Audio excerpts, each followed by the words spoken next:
حسن نثار صاحب، آپ نے کہا کہ آپ پر لعنت ہے. یقین کیجئے کہ زندگی میں پہلی مرتبہ آپ کے منہ سے کوئی بات نکلی اور سیدھی دل تک پہنچی.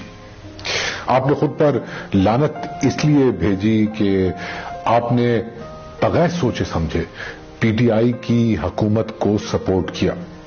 لیکن تاریخ جانتی ہے کہ آپ نے جب بھی کسی سیاستدان کو گالی دی، اس کو چور، ڈاکو کہا یا پھر کسی سیاستدان کو عظیم ثابت کرنے کی کوشش کی، تو اس کے پیچھے ملک میں چلنے والی ہواؤں کا بہت عمل دخل رہا ہے.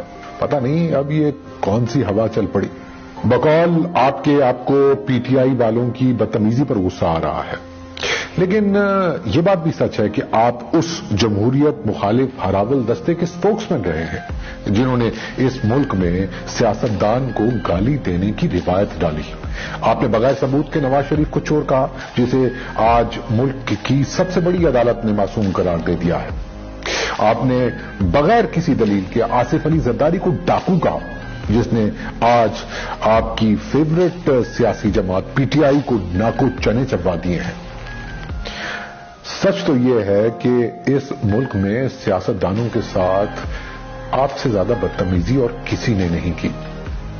یہ نقلی غصہ، یہ کھوکھلی جھنجھلاہٹ اور یہ گالیاں دینے کا سرٹیفکیٹ، سب جانتے ہیں کہ اس کے پیچھے کس کی سپورٹ رہی ہے. ویسے آج میرا دل تو یہ چاہتا ہے کہ میں آپ سے آپ ہی کے انداز میں گفتگو کروں، آپ ہی کے انداز میں آپ ہی سے یہ سوال پوچھوں کہ او تیری اوقات کیا ہے، او تیری حیثیت کیا ہے، او کون آدمی ہے تو؟ ایک لچا لفنگا صحافی جس نے سیاست اور سیاستدانوں کو بدنام کر کے اپنا پیٹ موٹا کر لیا. بات کرنی تجھے آتی نہیں ہے اور تو آگے سے بھاشن دے رہا ہے. ٹٹ پونجیے صحافی. لیکن